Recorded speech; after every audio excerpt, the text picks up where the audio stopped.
Hello, good day, everyone. I am out here on the road right now, on my way into Idaho, and in the land of the Kootenays.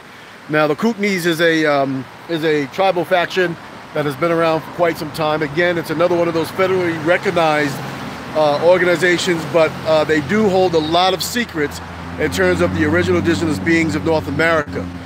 Stopped by in the area of what is called Kimberly, BC, and as you can see behind me, I'm at a place called Lion's Way, and I'd just like for you to take a little walk with me as I begin to start explaining to you some of the things that we're doing in terms of trying to find out our true origins of the history of the Kootenai.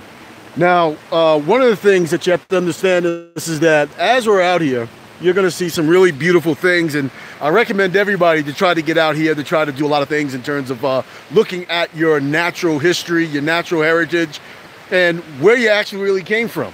And they're all over the place, hidden. I mean, once you really get out there and get out of the cities and get out of the areas that you're in and get out there into the real wilderness, you'll be able to see real things that are going on. Now, there is a lot of bears and there's a lot of coyotes and wild cats out here, some big game. There's moose out here and stuff like that. So there's a lot of things out here. Not expecting to see anything because I'm pretty much off of a roadway right now. But we are going to go in. We're going to see some very exciting things.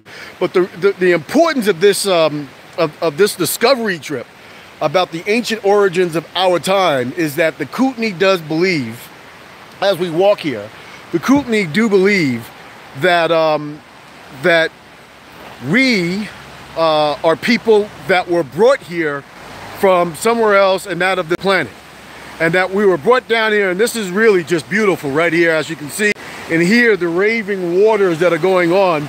We're not too far from a waterfall, but this is just beautiful. This is what our people naturally really grew in and grew up in. And as we're crossing over this beautiful bridge, you can see the beautiful water, and this is just part of the terrain that we're actually in, right? So look at that. That's just amazing.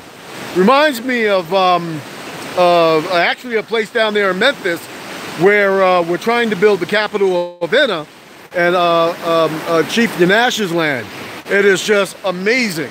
Also, Chief Radine has a place as to where she does these things as well. But back to the Kootenai. As we begin to start looking at all these different things, the Kootenai believe that we are people from not of this planet, not of this earth, and that we are of the beings of one that that were placed here to take care of all this beautiful land. As you can really begin to start seeing that. I'm going to go down this little aisle right here. It is another little trail. And as you can see, it's just wonderful and beautiful. But this is the reason why I'm out here and I get out here and I do these things, so then that way we all can begin to start seeing what we really live in and what they actually took from us. And I'm going in a backwoods area, you know, kind of like the back trails that we had in our people. And this is all over the Kootenai, and these are unknown to the main Europeans that were coming down here committing war on us, but was also known to the people of the American Indians that we were sharing, that we were allowing them to share our land with us. Those American Indians are the $5 Indians and stuff like that. Not even the $5 Indians actually, but some of the Indian tribes that you hear of today that have pretty much of a long history, such as the Kootenai.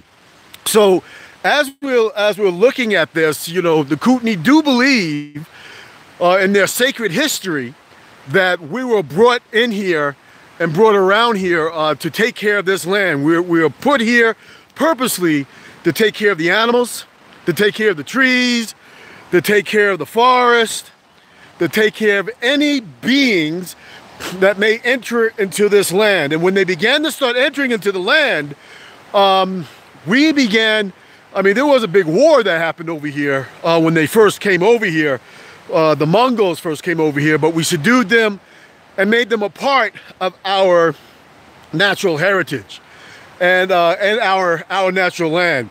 So I wanted to show you these backwoods areas because it's important to get an understanding how the Europeans were able to get around as they made these pacts and stuff like that with what they call the American Indians. And it's important to see that, you know, they would never know any of these kind of lands or any of these back road areas or anything like that. So understanding the different tribes that are around us from their point of view, and then also from the point of view that they were taught from our original indigenous beings, is extremely important. Extremely, extremely important. So, you know, knowing the fact that, you know, that the lands upon which we are on, a lot of these Indian tribes know what the truth is. Now, I hope I don't get lost out here, but know what the truth is. They know that we are not from Africa, right? We are not from Africa, and in a lot of respects, a lot of these places, a lot of these ancient, very ancient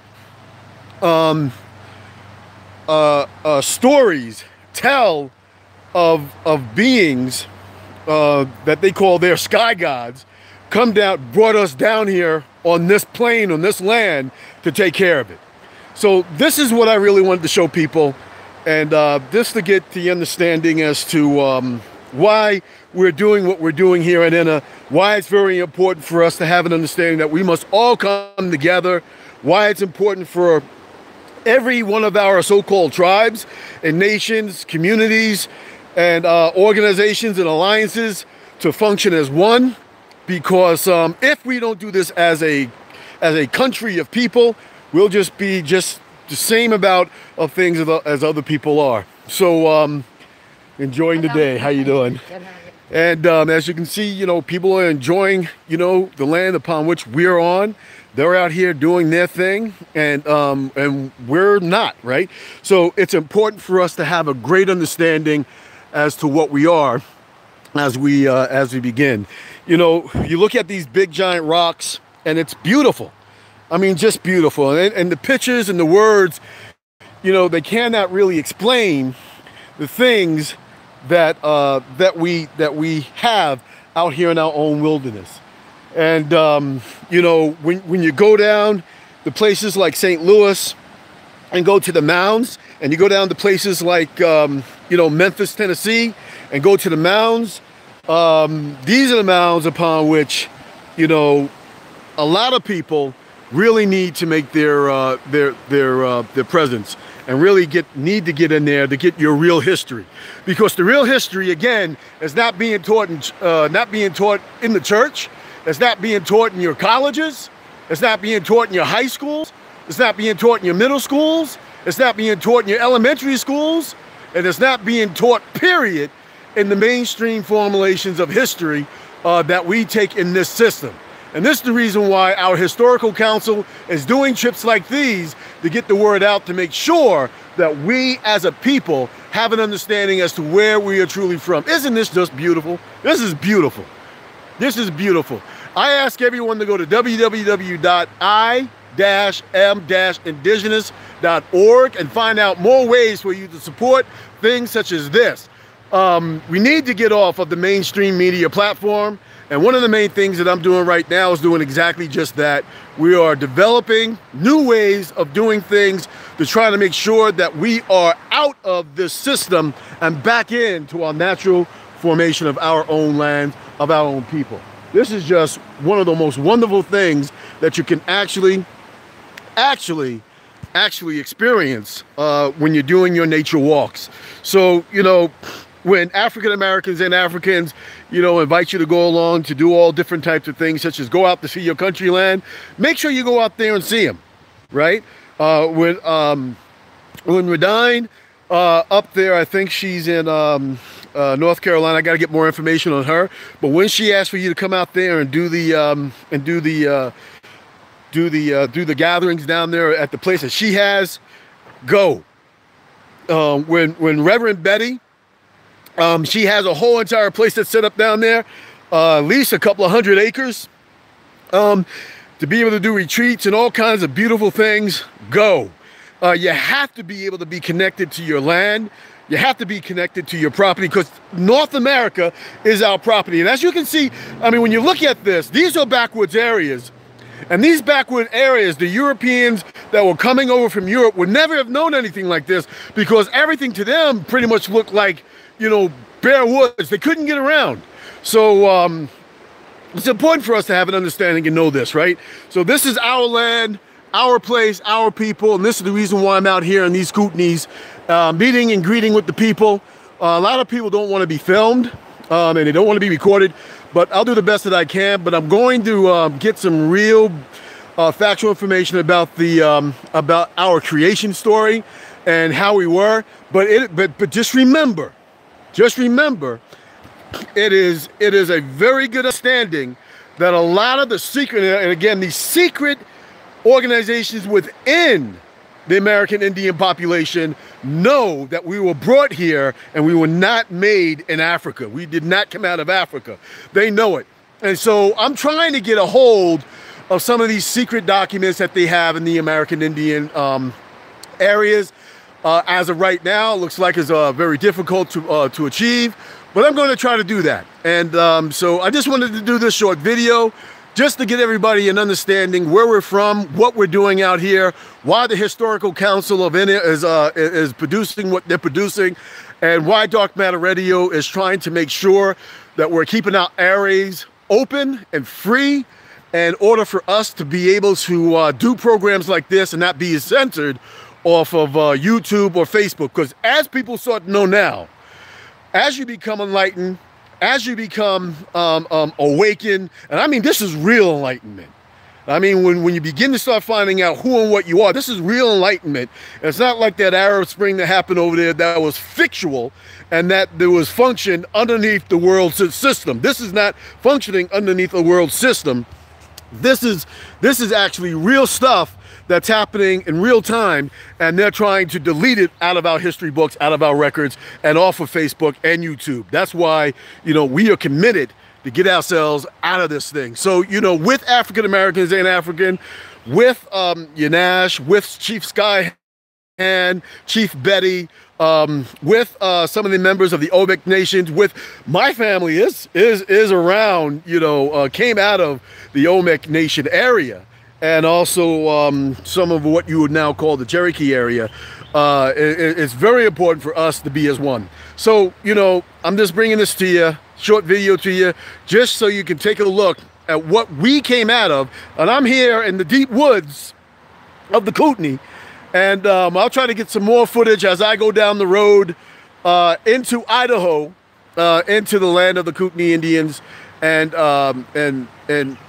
give you as much information that I can in a historical sense, so then that way we all can be enlightened and we all can be making the move forward. So we're all moving forward together, and I'm going to do another video about that we all are moving forward together. And but we have to step up and go to another level, because if we, as carbon-based beings, bronze race beings, copper-colored people, do not support ourselves and support the things that are going in, and there's enough, I mean, we don't have to be fighting amongst each other, right? There's enough resources to go around if the resources are done in the proper way, and it will be, right? And it is. And I love you guys. Halato to everyone. And I just wanted everybody to make sure that they see this back country they actually had to come through in order for them to be symbols of today. $5 Indians are the ones that got onto the DOS rolls and made them completely almost European. So, you know, we got a few phases of the American Indian that we have to go through as well to have an understanding as to who and what they truly are and what they actually really did. So that's the story of another day. I just wanted to get into this little creation story a little bit, and in the backwoods, and to see, you know, where we really came from. Whoa, why? Right? Where we really came from. And this is it. This is it. So this is A New Thunder live in the Kootenays of British Columbia going into Idaho. We'll have more for you a little later on this afternoon. And I hope to, well, I'll be giving another story in a little while, just based on who and what we are and what we need to do while we're going forward with what we're doing. Thank you so much for listening in. And yeah, please replay this back so you can see exactly what these little trails are. I mean, these trails are all over the place, right? But, you know, when the Europeans came here, they didn't know anything about these trails. Nothing at all. But again, God bless you all. And may the universe smile upon you. And remember, a lot of people over here in the American Indians, these Mongols, they know the truth. They have the truth in their records, and they're not going to share it, just like the Smithsonian ain't going to share it, because they know it too, right? The Smithsonians know it, the Egyptians know it, and again, there's a lot of different phases of the Egyptian people also that need to really be explained. But we, the people of the earth, a lot of these people who are in charge know what the true situation is about us here in North America, how we were actually placed here by what they call the gods of the sky to take care of everything all around us. And this is what we're reestablishing. We're reestablishing ourselves as the progenitors and the protectors of our civilization, of our land that was given to us by the universal creators. And you are a very great creation. Don't ever forget that. No matter what anybody's trying to tell you, wherever you come from, or whatever kind of situation you're in right now, you are a very great creation, and great things are coming. Great things are coming. Unbelievable great things are coming. And we will reestablish ourselves and our great land. A new thunder. Take care. I'll talk to you soon.